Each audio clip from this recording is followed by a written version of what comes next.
Hey, it's Andrew Downs. I'm proud to support Three Beards Media, and I would love to work with you. If you need merchandise for your company, organization, band, softball team, whatever, I can help. From name brand apparel to promotional items, large orders or small, online stores, and more, I can help your brand stand out. AKC Marketing is local, based in Johnston, and we are an employee-owned business, so our costs are low and our turnaround times are fast. But most importantly, we give you personal service to make sure you get exactly what you're looking for. Email me at andrew@akcmarketing.com or find me on social media and let's make some cool stuff together. Now sit back and enjoy this Three Beards Media podcast.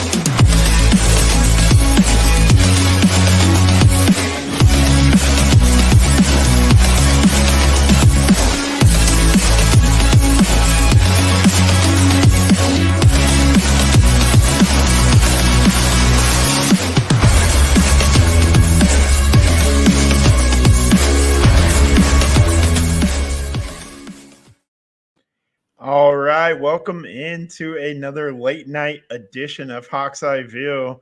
Back-to-back weeks, Drew and I working late nights here. Thank you to AKC Marketing, Revelton, Green Beret, Kyle Lehman for sponsoring us. We'll hear from them later. But Drew, how you feeling? It's my fault, Andrew, for the late nights. I apologize. It turns out that I'm scheduled to go see Caitlin Clark play tomorrow night. And I say scheduled because it is the 40th and last game of the season. And it turns out that the Indiana Fever have nothing to play for. They are locked in to their seed in the WNBA playoffs. Yeah. And the Washington Mystics are still playing for the final playoff spot. So that being said, what do you think the line is in that game? Because there is a line. You can gamble on women's basketball these days. I know you can. Mystics by 6.5. Mystics by 3.5. Okay. I mean, we're talking about like a 13-win team here, right? So like awful. Like there is no scenario where a 13-27 team should make the playoffs. I'm sorry. You're not excited about watching Ariel Atkins, Brittany Sykes, Stephanie Dolson? Well, Brittany Sykes was out Tuesday night. When they played, who did they play? It was another playoff team. Oh man, now you put me on. Yeah, but the Liberty. They played the Liberty. I'm sorry, they played the Liberty on Tuesday and got smoked. Yeah, I can.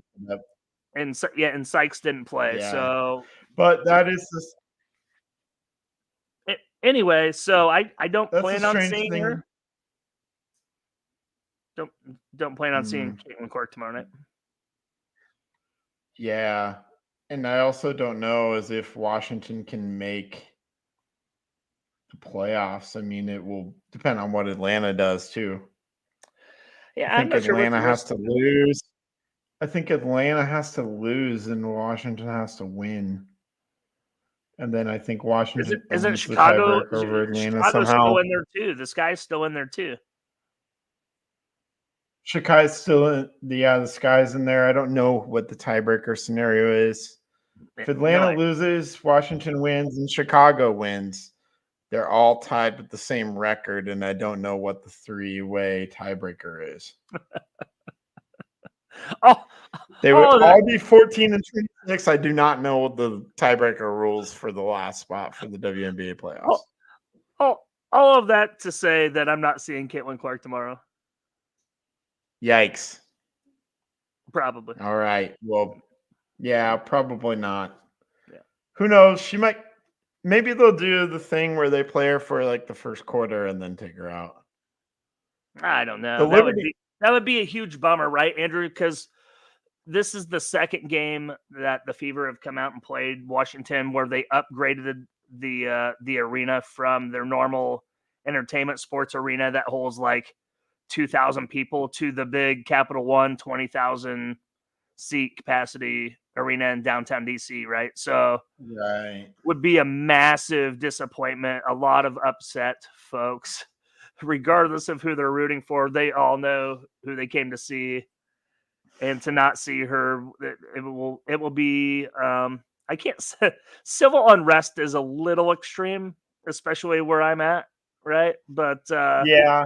there will be discontent. Yeah, There will be I would discontent. say, yeah, there will be some refunds asked for. For sure. Um, if she doesn't play, but yeah, that would be a little bit disappointing. All right, we can get into it. Maybe we can talk a little bit of Troy since we didn't do post game. I don't know what you really take away from that other than Caleb Johnson is the man. Caleb Johnson is the nation's leader in rushing yards. He's pretty high up there in touchdowns, although I don't think he's leading in touchdowns. But No, the Boise he State is guy having is by a himself mile. a start. The Boise State Yeah, guy already has Ashton 11. Genty is. Yeah, I don't think Caleb Johnson's catching Ashton Genty for the rushing touchdowns probably this season, just given the level of competition that Caleb's going to face. Did Boise State play last weekend? Did he? What was his No, stat they had line? the week off. They had the Okay, week off. he's had 11 rushing touchdowns in 2 weeks. Yeah, but Caleb's done his in 2.5 games. If you'll remember, he was suspended for the first half of that Illinois State game. Also true. So So give him another 1.5.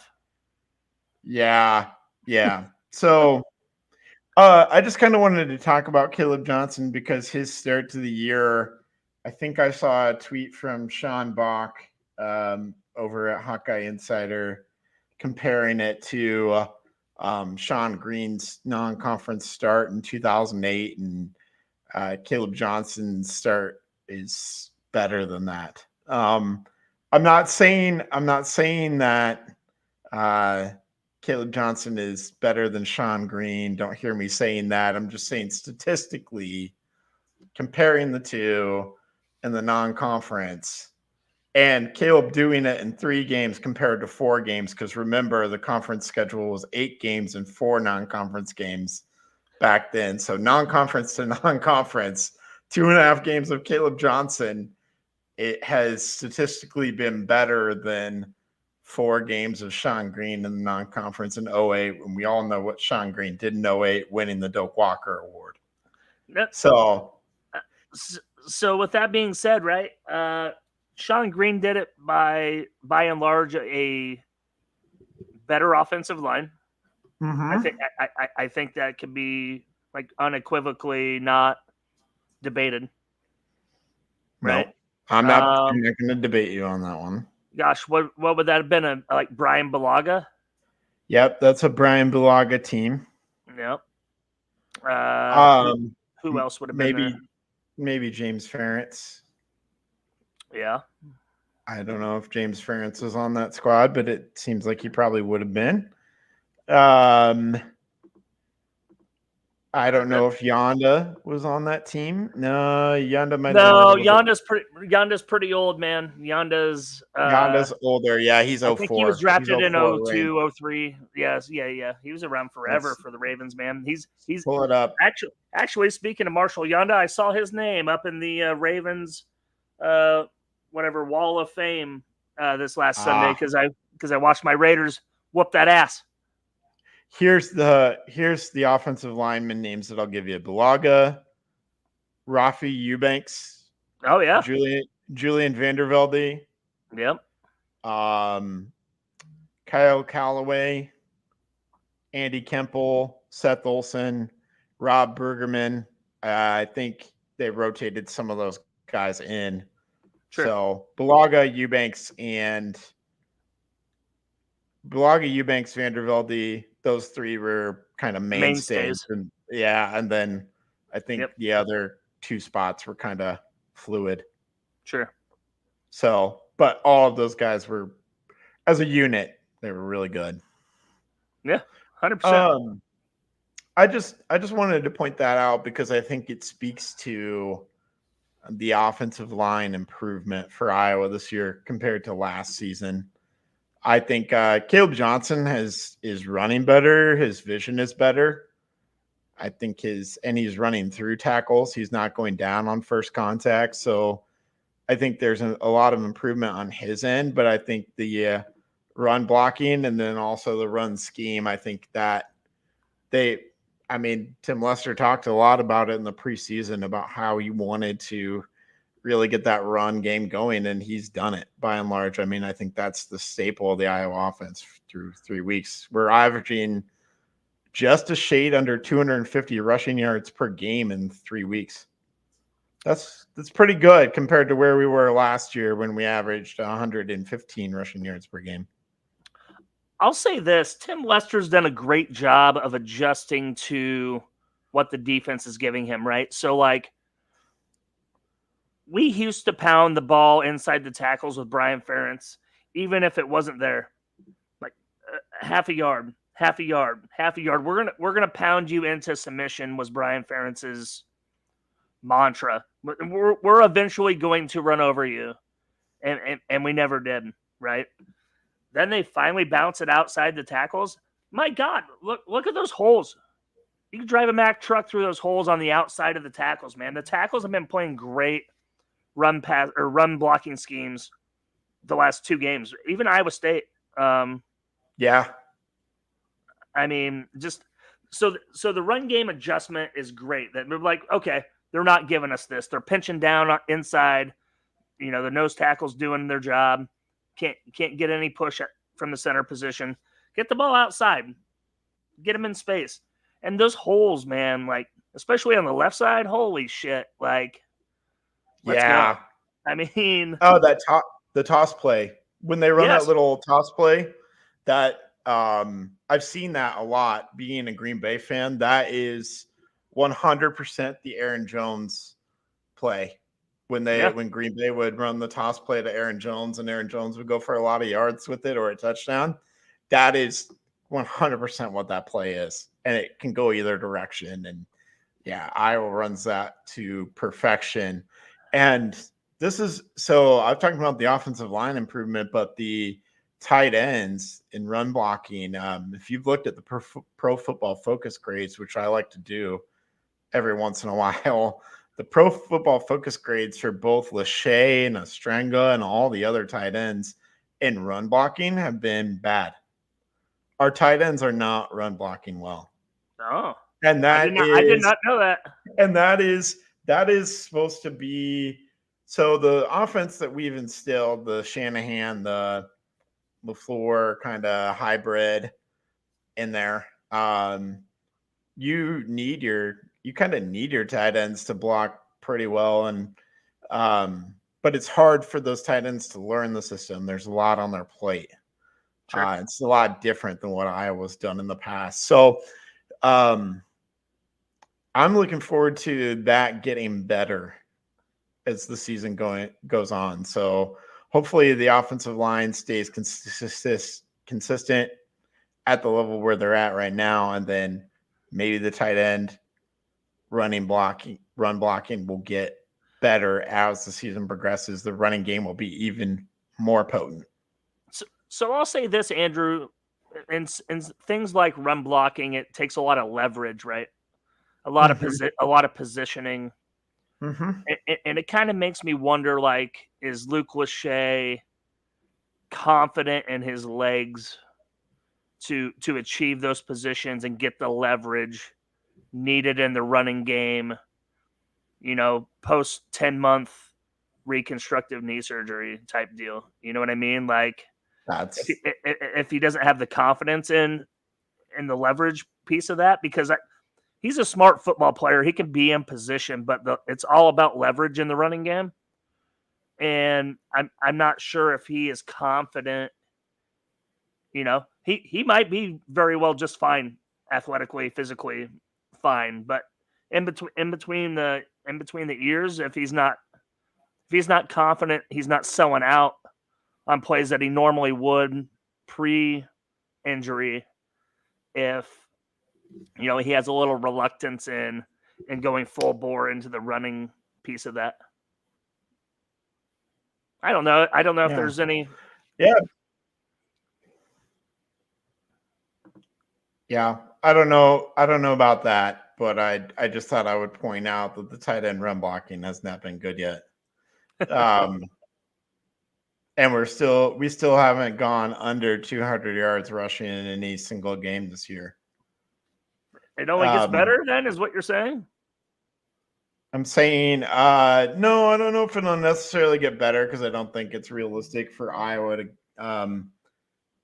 average at least 200 rushing yards per game in the Big Ten Conference. I don't think that's realistic. Can this team keep it around 150? Yeah, I think so. Okay. I think somewhere in there is very realistic for this team as the season progresses, especially in conference play, probably somewhere in that 150 to 200 range.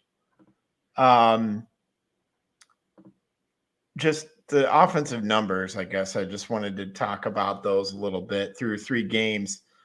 If I told you that Iowa was 58th in points per game scored through 3 games, would you have taken that? Yeah, 100%. Yeah. Yeah.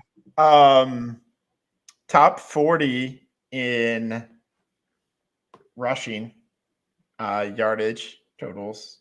I believe that. I don't know how we're not like top 20. Yeah. Passing is where it gets a little bit, not so great, but better than last year. We are averaging 100 and give me 1 second here. 170 passing yards per game, I think. Right now, through 3 games, we average like the 3 games that we've already played. Like isn't that more than passing yards the entire year? Our passing efficiency.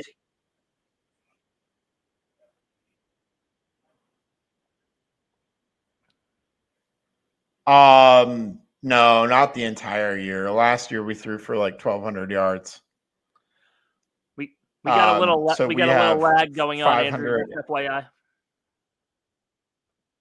I am so sorry. I don't know what's going on with my lag here. It's okay. But yeah, I'm losing a little bit of connection on my end. No, it's not more than last year.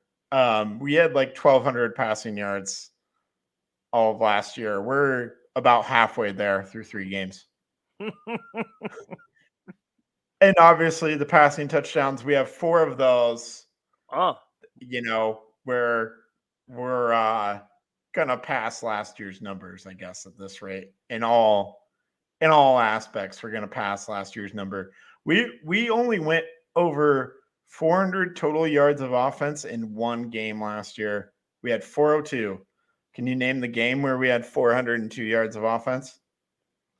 402 last season? Yards of offense last season. Nebraska. Rutgers. Oh, shit. The home game against Rutgers. Should have known. Yeah. That was it. So, the other thing is we're averaging 32 points per game and we only have 1 defensive/special teams touchdown. So take the 6 points off. So we're really averaging like 29 points offensively per game. 30. Yeah, okay. Like 30. Just call it 30. Call it 30. And the offense is carrying all that. Not like in years past where the defense and the special teams have contributed to that heavily. Yeah. The offense is carrying those numbers. I don't know. So I guess I just wanted to bring up all these offensive numbers. I don't know if the offense obviously has room for improvement. I'm not saying any of that. I just think there's I don't think the hate that maybe the offense is getting, if they're getting any sort of hate from the Iowa fan base, is really as warranted, because I think before the season, any one of these numbers that I'm throwing out, even the passing numbers, which aren't so great, they're borderline top 100. I don't even think before the season you would have said, okay, yeah, I'll take that. I'll take that from the Iowa offense because it's better than what we've seen. If you take out the second half of the Iowa State game, we've played 5 good halves of offensive football. I think so. Yeah, I would agree with that. So, I mean, I think it's the circumstance and the result of the Cyhawk game that leaves a poor taste in our mouths as fans. But by and large, you look at the numbers, you look at the analytics, all that stuff. I don't see a lot of like per se hate by for Tim Lester, the results of the offense. I think if anything, let's transition into it a little bit about the defense regressing, the TJ Hall problem, Xavier Wampa, like he had a better game last Saturday. But the 2 burns with TJ Hall, I don't know if that's a zone coverage blow. And I kind of think it is. Because it looked like he depended on help over the top, and the problem with a 3 zone, we call it a 30 zebra back home. So you have the 2 corners and the deep safety, right? So the deep safety has to edge one way or another. But yeah, when the deep man is on the far side of the deal, and the guy that's cutting up or cutting away from the goalpost out is by himself, you got nobody behind you. So, I mean, great routes, I guess I would say, from Troy to get behind TJ Hall. Devontae Ross. If anything, what's that?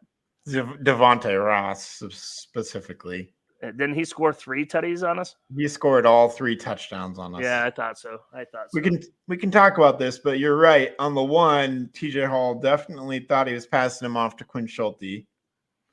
Something got mixed up there. Some sort of a mental thing on one of the Iowa State plays, the 75-yard touchdown too. Was that TJ Hall too? No, that was a Nwankpa Wampa issue. But again, mental error there. And there's a difference between having an error as a safety and an error as a corner, right? Because the error as a safety is no one gets behind you, period. Like I don't care what third of the field that you have coverage in. No player should be behind you regardless. None. 0. Like that's it. Right? Right. So like to be able to cut the corner if you got to run a guy down on a deep route or some shit like that, like there's no excuse for a safety for anybody to get behind you regardless of coverage. There's just not, because you start with a 12, 13-yard head start. It should not happen ever. Yeah. I guess what I'm getting at, and I'm glad you're bringing this up because I wanted to bring it up too, uncharacteristic big plays being given up. Outside of that, it's not like these teams are just gashing us. I probably would be more concerned if it was like them putting together drives kind of at will instead of hitting us with big plays. You know what I mean? Like I'd be more concerned if like teams were just doing things at will, imposing their will on the defense. And I don't really feel like what's gone on through 3 games is really that. Iowa State second half, they found a lot of zone holes. They hit the one big touchdown, and then they had to settle for field goals. They still hit zone holes, man. They still get a lot of first downs. Yeah. No, I mean, I don't think it was them really necessarily imposing their will. But that's fine. Okay, that's fair. That's fair. I digress. That's fair because we've been spoiled because we don't give up any of that shit the last 5 years, right? Like, we've been very spoiled. Again, mental errors that I think are easily correctable, and I have a lot of confidence in Phil Parker to correct those kinds of things because you know that it's not sitting well with him or Kirk Ferentz at all. These guys, like those two, are just not going to allow that to happen all season. There's just absolutely no way. Okay, so my question to you, Andrew, then is, what does that correction look like? Does that correction look like in personnel changes? Does that look more in scheme changes to set up the current roster in better positions to make better plays, or like a combination of the two? Like, because I don't know. Like, I think so. If you remember last year, and I've heard quite a few Iowa radio people talk about this, but called my attention to it last year after the Penn State game. Joe Evans pulled the defensive line together in a players only meeting with just Joe Evans and all the other defensive linemen, and basically chewed them all out and said, we got to get our shit together. Quinn Schulte, Jermari Harris are going to have to do that for the defensive backfield, I think, probably this week before the Minnesota game, and say, we got to get it together. I don't know if it's really necessarily personnel changes, because we did see TJ Hall get pulled. We did see Xavier Wankpa get pulled. Phil and Kirk are not afraid to make personnel changes. Now, I think except at the quarterback position. Well, we can talk about that maybe after we hit a break here. Sure. But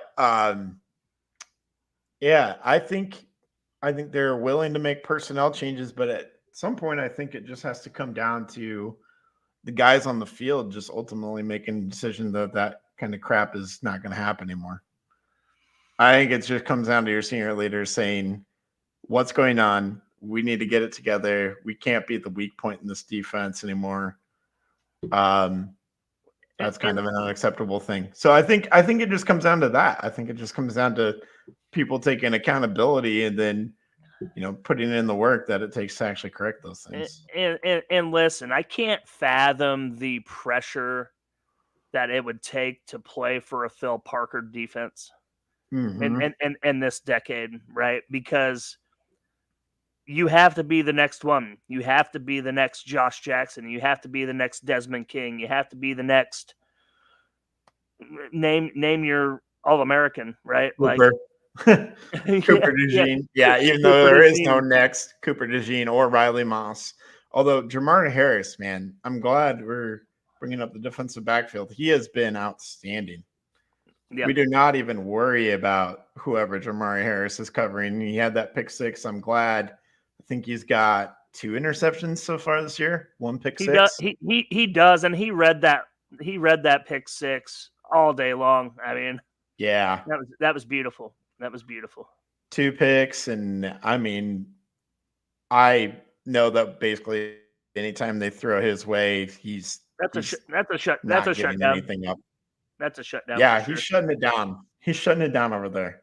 Yep. So feel good about that. And then Deshaun Lee, I think, came in last week after TJ Hall had some struggles, and then I thought Deshaun Lee played pretty well. He did. I think that's the guy that we will see, because I know that Nestor was listed as the backup for TJ Hall initially, but I think now it might be Deshaun Lee. I was going to say, did they keep TJ Hall in the starting? TJ Hall is gonna start, but I don't think that leash is very long. Yeah. And it probably shouldn't be. I mean, if we're willing to bench Wankpa, we're willing to bench TJ Hall.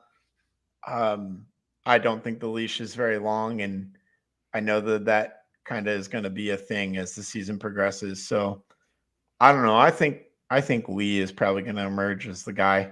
Sure. And then maybe next year TJ Hall and John Nestor will run things and they'll be just more ready for it. But who knows? So with that, one last quick note on the defense. I wanted to talk about a couple of guys. Brian Allen and Max Llewellyn. Those guys were some instant energy for that defensive line off of the bench. Brian Allen especially. I think we saw the glimpse of his kind of potential there. Ethan Herquette was really good too, but I feel a lot better about the edges after that. My God, there was that one drive that Allen got the sack. Allen forced the false start, which everybody thought that it was offsides. Yeah. And then Llewellyn buried him on the next play. Right. And those are the series that we need against Troy, Andrew. Like that's what we needed to see like 4 times out of 5. Yeah. I don't know. I just think those guys are good depth, and I feel good about the defensive line. Couldn't agree more. That was great. Yeah. So I think right now is a good time to take a little bit of a break and then come back.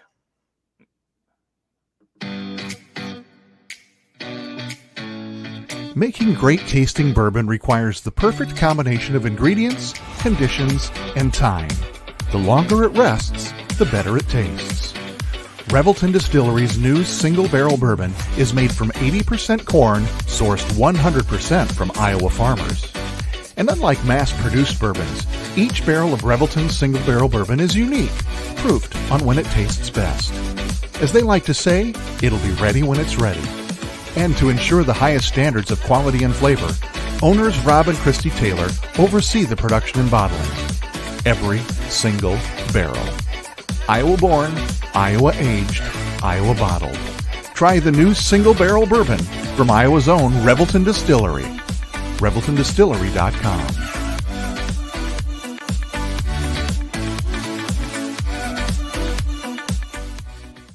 Whether you're buying, selling, or refinancing your home, or if it's simply time to renovate the one you're already living in, you need an experienced mortgage professional to help you analyze your financing options and to make sure the closing goes smoothly. And that's exactly what you get when you call Kyle Lehman at Wintrust Mortgage. Kyle's experience and expertise, coupled with Wintrust's rates and programs, ensures you'll get the mortgage that's right for you. You may even qualify for down payment assistance. Before you reach out to a realtor, call Kyle and get pre-qualified, empowering you to start shopping for the home of your dreams.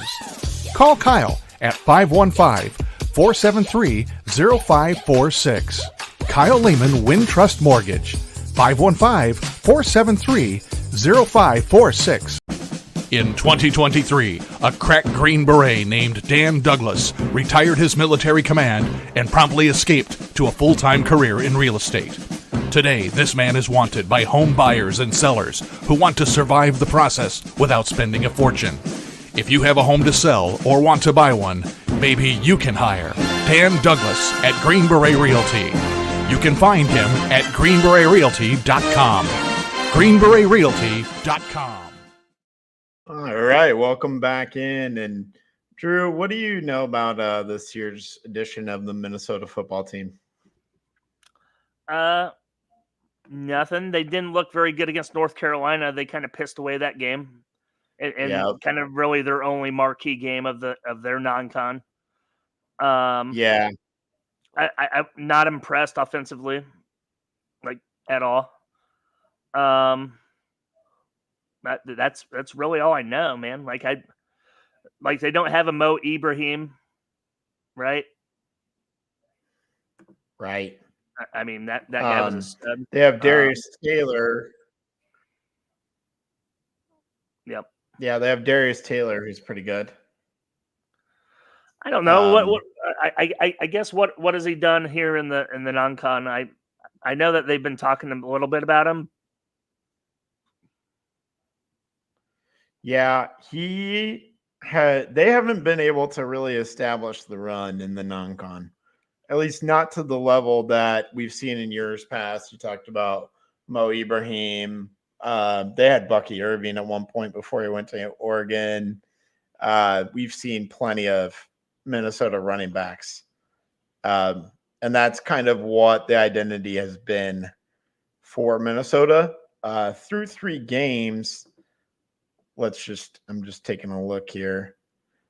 They are averaging, I believe, a shade under 200 rushing yards per game as a team. Yeah. 130 rushing yards. Not a shade. That's a lot. that's a whole game. A lot. That's a whole game. So 130 rushing yards. Again, they played North Carolina in week 1. We saw kind of the struggles. Darius Taylor didn't play in that game in week 1. That's right. I remember that. So he has 200 yards in the last 2 weeks, essentially, because he has 188 yards in the last 2 weeks. He's averaging 7.5 carry, 3 touchdowns. So he's doing well. But they've played, I believe they played Nevada last week and Rhode Island, who not an FBS school there. And Nevada is considered to be bottom of the Mountain West. Probably a similar level to the Troy opponent that we played. Sure. Maybe worse. So that's kind of like Minnesota's offense. They have Max Brosmer. And what I've kind of been reading and picking up from Minnesota is that they might be more of a throw it to run it kind of a team.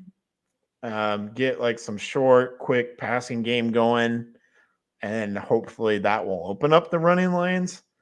They're averaging about 220 passing yards per game, so it's not like they're lighting it up in the passing game exactly either through 3 games against the competition that we've talked about. They brought in Max Brosmer, who was an FCS All-American at New Hampshire. He's completing 68.8%. 600 yards, 3 touchdowns, 1 interception. So those are decent numbers. Yeah, they are. Not out of this world numbers necessarily, but decent numbers, I would say. Daniel Jackson is kind of their top wide receiver. They have Elijah Spencer too. So both of those guys are back from last year. And those are kind of their top 2. They use Taylor in the receiving game quite a bit as well now. But I think really the calling card of this Minnesota team is their defense. I think their defense is top 5 in a lot of categories. They have a really strong rushing defense, but they've had some tackling issues. Specifically in the North Carolina game, they had quite a few tackling issues against a team that wanted to kind of establish the run themselves. North Carolina wanted to do that and were able to do that. So I think this is going to be kind of a tough, gritty grinder of a game. I have a question for you, Andrew, and it's on the offensive side of the ball for us, not necessarily Minnesota. Okay.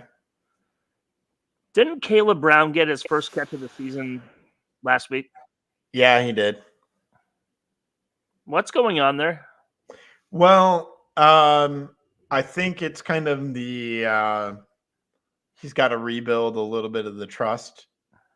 The trust bank with Ferentz is a little bit low after the offseason. So I think that's kind of just coming back slowly. Another thing is that like Jacob Gill has just stepped up in a big way. That's true. Jacob Gill is our best wide receiver and didn't have the offseason issues that Caleb Brown had. Is Seth Anderson number 2? No, Seth Anderson hasn't even played yet. What? How have I missed this? Seth Anderson hasn't even played yet, Drew. He's been injured. He hasn't even played yet. I'm leaving. That's it.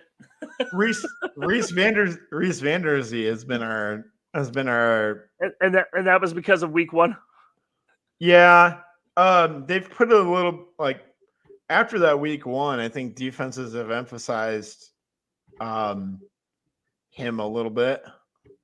They've emphasized, be physical with him. He's a freshman, that kind of a thing. So he's going to have to fight his way through that a little bit. I think we'll see Caleb Brown get a little bit more involved this week. To just go back to your original question, he only played 7 snaps last week. I don't think that's an acceptable number for this week. I think his snap count needs to be in the 20 to 30s at the very least. Is he listed as the number one? Like, I don't understand. No. Yeah, the number one wide receivers Gill? listed are Gill and Vander Zee. This is bizarre. So bizarre.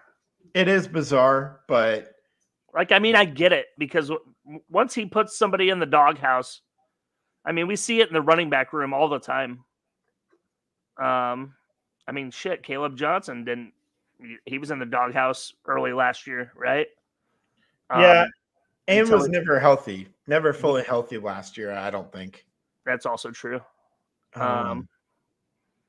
I don't know, man. Like the wide receiver room to me is still kind of a concern. Like Gill has been great, but like Caleb Brown is not the guy that we thought we were getting. Just like I don't think Cade McNamara is the guy that we thought we were getting. I would say Cade McNamara is pretty close to what we thought we were getting. I don't think we thought we were getting an all-world guy that was going to throw for 300 yards a game. If that was your expectation for Cade McNamara, I don't think that's it. What we're getting is a guy who completes a lot of his passes, 64%, which would be the highest. I was going to say, what's the percentage? I need to know. 64? 64%, which would be the highest in a single season if he keeps up at that pace since Ricky Stanzi's 2010. How many sacks has he taken? So I don't know how many sacks he's taken. I haven't looked at that one right yet, but he's taken a few. That's inevitable. That's going to happen, right, during the course of a season. So I think you're getting a guy who maybe isn't making the big plays with his arm, but he is completing a high percentage and moving the chains, moving the ball, that kind of a thing. Yeah. So another real interesting thing that happened on this last Saturday was Brendan Sullivan coming in to run the red zone offense. That was the best part of Saturday by far. Yeah. Yeah. I loved it. And it shows a willingness to try something new at the quarterback position in the Kirk Ferentz era. That's not something that I feel like we would have seen. His athleticism in the red zone is a necessity. I mean, what I mean is I think that's a Tim Lester decision, and I think Kirk let him make it. That is not something that is that I would expect from Kirk Ferentz. Oh, no, not at all. No. To me, that's just another indicator that the offense is fully Tim Lester's show, like we said in the offseason and have been saying all along. Like, it's fully Tim Lester's show because Kirk Ferentz would never have signed off on something like that prior to the season. And like you said, what it resulted in, the 2 times we got into the red zone, 2 touchdowns. The one time was handing the ball off to Caleb Johnson, but the defense had to seriously consider, is Brendan Sullivan going to run? Also on the other play, he could have run it in, but he chose I thought he was going to run it in, and I wanted him to. I wanted him to as well, but he flipped it ahead to Stranga. It was an unselfish move. That's cool. Yeah. But again, the threat of the run was a big element there in the red zone. Well, beautiful. Yeah, it was beautiful. And I hope that continues in the Minnesota game and every game going forward. Every time we get into the red zone, seeing Brendan Sullivan, because again, the element of the run, threat of the run, just opens up another possibility. And yeah, you probably in the red zone, especially inside the 5-yard line, should probably give the ball to Caleb Johnson. Because he's probably going to find his way into the end zone. Yeah, yeah. But I think you're going to find a seam or two if you keep Brendan Sullivan in the pocket in the red zone a time or two. You know, right. Because of the threat of the run. Mm-hmm. Don't even bootleg. Don't even do a naked anything. Just straight up back pocket 3-step drop to a seam, to a Stranga, to Luche. Like, I think that's going to be open too. Yeah, and if you're a defense, you have to probably spy Brendan Sullivan with someone on your defense, or That's what he's I'm just saying. You yeah, gotta, or he's just gonna find a lane. And when you take someone out of coverage or out of kind of the run stopping thing, I think that gives the offense an advantage. 100%. So again, it just opens up a lot of possibilities. So I'm curious if you think we'll see Sullivan more than outside of the situations. What would the scenario have to be for them to play Sullivan more than just the red zone scenario that we've seen so far? Plus territory fourth downs. Oh, you mean like fourth and short? Like 4th and 2 on their 40. Yeah. Or where the analytics say go for it in Yeah. a less than 3 type scenario. Okay. I think so. I don't see full drives. I don't see full playbook, I guess. Yeah. But I see short yardage to go. What do you want to call it? High leverage positions where a running quarterback is going to get you a first down more times than not. 3 or less. So I think you can see like an analytical play, like 4th and 3 on the 40 or something. Okay. How about the 2-minute offense? Because man, we haven't seen him sling it yet. Not for Right. the Iowa offense, right? So to be able to hit the outs, hit time management. He hasn't had to deal with time management yet because the right. goal to go situations, they've been wide open. Time not a factor. I don't know if you want to put that pressure on him yet in a 2-minute drill. I think I still would give a nod to Cade in that scenario because he's been there. But I guess I'm not opposed to it. We just need to see it.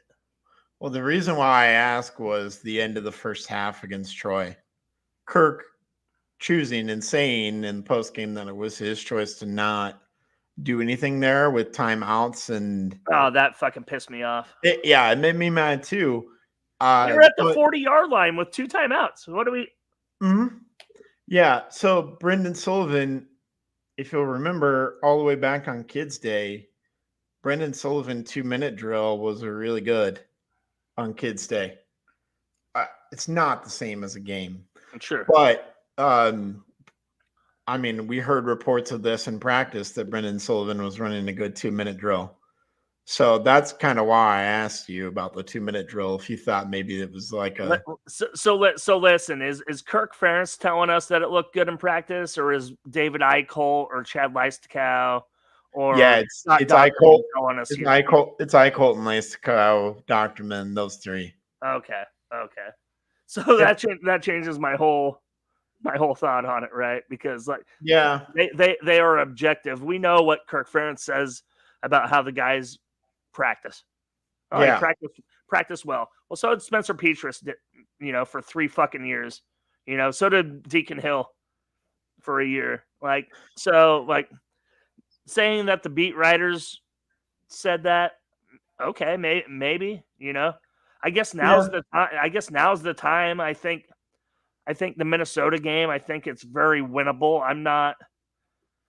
If I were to throw a concern level out there, 1 to 10, maybe a 3, just because it's a rivalry game. I think Iowa is the better roster. I think Iowa has the better coach. I think Iowa has the better quarterback, and Iowa has the best player on the field in Caleb Johnson. And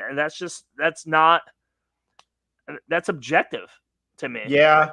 And we have the best player on the field when the Iowa offense is on the field and when the Iowa defense is on the field. So who's the best player on the Iowa? I was going to say who the best player on the Iowa defense is.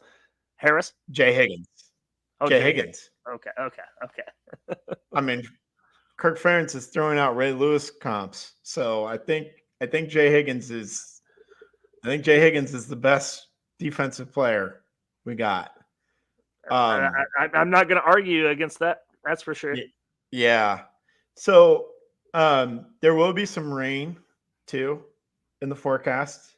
So a night game, 6:30 night on NBC. If we didn't already mention that. No, we didn't. That's good. That's cool. Yeah.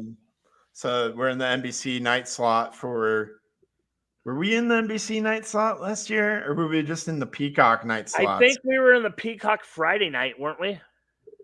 I know that we played like Michigan State on Peacock last year at home. Wasn't it a Friday night game? That might have been a Friday night. Mm-hmm. I think so. I don't think we've been on the NBC. We haven't been on NBC National, no. No. So this is our first time on NBC National I mean, we probably played a game on NBC back in the 80s, wouldn't you say? Oh, I'm sure. Probably. Yeah. I know we did on CBS. I bet the boys at WHO TV 13 are thrilled that Iowa's on national TV. Yeah. Prime time. Yeah. That's cool. It's cool to be on prime time in NBC. So, and there's not if you look at the rest of the college football schedule, there's not a lot going on. Even in the prime time, I think we are up against Tennessee, Oklahoma. Yep. But other than that, I mean, I also think Tennessee is going to whoop that ass. Right. Which I fully expect that to not be a competitive game. So the Iowa game, I fully expect to be a little bit more competitive. I think I just think this is going to be a little bit of a slugfest. You have a concern level? I don't know, just a rivalry game against Minnesota. They won it last year. I know what things have said, but we saw kind of that last three quarters against Iowa State. I think the Minnesota defense, I have to give them a lot of respect. I think what they've done on defense is pretty good. I think Iowa offense does just enough with like the ground game and establishing the run, probably. I think that's the difference here. And then it really just comes down to like those mental mistakes and maybe special teams, because we didn't even talk about special teams yet. But that punt return we gave up was pretty much the result of a punt with no hang time. That was terrible. Which is going to happen when you're playing a true freshman punter who has never punted in American football. I don't care if he's not 18. I mean, he punted that son of a bitch 60 yards though. Yeah, but the problem is that it went straight with no hang time. The problem is it was ran back for 80. Yeah, if you had punted it 45 yards with 2 to 3 extra seconds of hang time, then we don't give up a punt return touchdown. That's a good point. Most likely. So Stevens was perfect last week, right? Stevens is good. He looks returned to form. I'm not concerned about the place kicking game at all. I'm a little bit concerned about the punting game, the punt coverage, the defensive backfield mistakes that we've seen. I don't necessarily know if Minnesota is the team to take advantage. I think they have capable wide receivers. I think they will try to take advantage. I just don't know if they're built that way to do that and take advantage of that. So I think they would much rather try to get the ground game going with Taylor and rely on that. And I think Iowa's the same way. So because of that, I think this is going to be something like a 17-13 Iowa victory. That's exactly what I was going to say. Put it on the board. It's 17-13. And Minnesota's going to score like some garbage time touchdown to make it the 13. Have to kick an onside kick. Don't get it. We win. Like, it's not as close as the score indicates type deal. Another thing when I was doing a little bit of research for this game, something that I didn't realize, it's just how much Iowa's dominated this series in the last 2 decades. 18 of the last 23, Iowa. Holy shit. We have only lost. And don't we still trail the overall series though? No,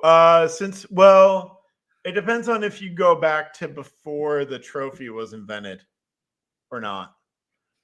What we're behind in the all-time series, right? 1890s going forward. Yep. Apparently, Minnesota football was just great from 1891 to 1916. It was just I know we were terrible in the 1900s. I know that. We were so bad in the 1900s. Yeah. I've watched the tape. No, I actually haven't watched the tape. I have no clue. Was there tape? No, there's literally no tape.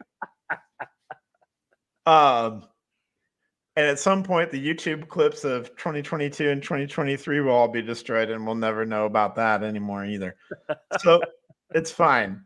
But we hold a 1-game lead since the trophy was born. When was the trophy born? In 70? 1931, I thought. Holy shit. Okay. We're like 44 and 43 wow. Since the trophy. So it's that close, but 18 of the last 23. So we were way behind, and we've caught way up by dominating the last 2 decades. Well, thank you, Kirk Ferentz. We appreciate you. Thank you, Kirk. Hope to make another great memory against Minnesota. So, yeah, last year we lost 12-10. I think we can. I feel good about this Iowa team putting up 17 points against Minnesota. As good as their defense is, I feel like they can do it. I think our offense has the capability to score 17 points. That's an improvement. It's just that I think the weather and just what Fleck wants to do with establishing the ground game is just going to limit the possessions and drive the score down. I don't necessarily think it's going to be a function of both teams showing futility on offense. I think it's going to be more about these are actually 2 high-level defenses, and both coaches want to impose their will on the ground. And which team can do that better. I think so far that's Iowa, and I think that will be Iowa again on Saturday night. I just think Castro and Higgins are going to be the cannonballs into the boat that they are, say, rowing in the water, in the rain. I think defense comes through at the end. Yeah. Another thing that I'll say is this is absolutely must win. Oh, 100%. I don't want to be dramatic about an early season game, and I typically wouldn't be, but it's another rivalry game. You go into a bye week, and out of the bye week, you play at Ohio State. You and I both, you can't say never because literally anything can happen. We've seen anything happen in the college football world. See, there's always that, the Dumb and Dumber, you're saying there's a chance kind of thing. I mean, we took him to the woodshed in Iowa City, yeah. But I don't even know the last time we won in Columbus. 04? 04, I think we won in Columbus. No, I think so. I think that's the last time we won in Columbus. So it's been almost. We should have won with Vandenberg. We should have won that game. Yep, but we didn't. but the statistics say that. And even that was 14 years ago. Oh my God, that's terrible. Yeah. So we haven't won in Columbus in 20 years. Basically, what I'm saying is lose this game and you are starting out 0-2 in the Big Ten, 2-3. That is not at all where you want to be with this team. With so many guys coming back and feeling as good as you did preseason, that pretty much a loss means 2-3. Pretty much a loss is a 7-5 at best season. Yeah. 8-4, 7-5, 8-4, that kind of thing. So, because I'm telling you, Nebraska's going to bring it, man. Like, I can't wait. Like, I don't want to fast forward 2 months, but I do, because I want to see this Iowa-Nebraska game. I want to see 2 9-2 teams going at it in Iowa City. I want for a potential college football playoff. For a potential college football playoff, because I think if 9-2 Nebraska storms in, they're probably top 12 at the time. So why would you say that though? Because Nebraska's undefeated. So who does Nebraska lose to for those 2 games? Yeah. Give me a Because second I to don't, pull up. I don't, I don't see a scenario where Nebraska's top 12 if they're a 2-loss team. Okay. Maybe they're, sorry, 9-1 or 10, maybe 10 a and 10 1, and 1 10 and 1, Nebraska. 10 and 1 Nebraska. Yeah, it's possible. I think they have a tricky game against Illinois this week, who has looked good and has ranked themselves. I think they play I think they play Indiana as well, actually. They play Indiana the week before they play Ohio State. October 19th, they play Indiana, but they get a bye to prepare for Indiana. And everybody's up on Indiana. Have you seen any Indiana football, Andrew? Because like a lot of people are talking like they might be a dark horse. Like they look good, but let's consider like Penix good. No. So their 3 opponents are Florida International, Western Illinois, who is like a non-major. They had to leave the Missouri Valley because they would get stomped in the Missouri Valley. Terrible. Just terrible. They're pulling people out of the stands to play football. Western Illinois. We've lost to them in basketball before, matter of fact. But yes. Yeah. But they crushed UCLA, who's completely overmatched in every way when it comes to coaching and talent and everything. UCLA was an 8-win team last year, though. Yeah, but they lost a lot, and Chip Kelly is no longer there. That's true. So we won't really probably know anything about Indiana. They do play a home game against Maryland. I think that will be maybe a decent test for Indiana. Who knows? Certainly better than any team they played or will play before that point. Okay, all right. But just to get back to Nebraska and your original question of who are their 2 losses to, well, one, they have to go to Ohio State. So one. Yeah, I think that's probably at least one there. And they also have to go to USC in November, and USC looks pretty decent as well. I think Miller Moss is really good. So there's a little bit of Cornhusker hype. I think they got to beat this Illinois team for me to really consider them I think if they're 10 and 1, Andrew, I think they are top 12 in your scenario. If because they beat a top 20 UCLA or USC team in the Rose Bowl. UCLA is number 11, or USC is number 11 right now. Okay. I don't know what USC schedules. They won't be when they play Nebraska. No, probably not, because I think they have to play both Ohio State and Oregon before they play Nebraska. No, they play Penn. No, they play Penn State. No, even better. USC schedule, they go to Michigan this week, which I think USC is going to win that. I don't know why Michigan's still ranked, to be honest. I still feel like USC kind of got the shaft on this schedule, but that's just me. Yeah, they have to go to Minnesota. They play Penn State at home, to Maryland, Rutgers, at Washington. I mean, I don't know. If they can get past that Penn State game, USC might be undefeated when they play Nebraska in November. So then they play Nebraska and Ohio State in November? USC plays Nebraska at home at UCLA. They finish the year. They don't play Ohio State or Oregon. Oh. USC does not play Ohio State or Oregon. They already beat LSU. They have a road game against the ranked Michigan. They play Wisconsin at home.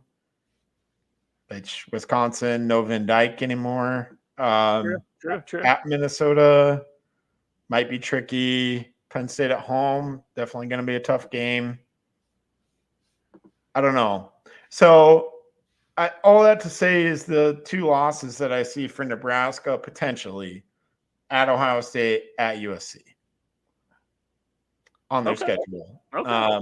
Now, knowing Nebraska, they'll probably drop. They'll drop 4 to Ohio State, and then probably 1 to like Indiana or some other team. But could very well be. they probably won't roll in 10-1, but if they do, that's great for Iowa because that would be a signature win for Iowa. If Iowa's 9-2, Nebraska's 10-1, that is for all the marbles. Payback's a motherfucker. Yes, it is. It sure is. So, man, there's a lot to talk about tonight. Yeah. There's a lot. One last, do you have anything else football-wise that you wanted to bring up before I transition real quick? One last quick note.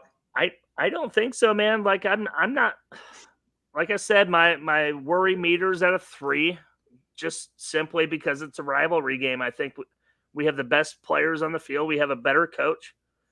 I think we're set up better for success. We rebounded well against Troy, especially the second half. I'm not panicking. Okay.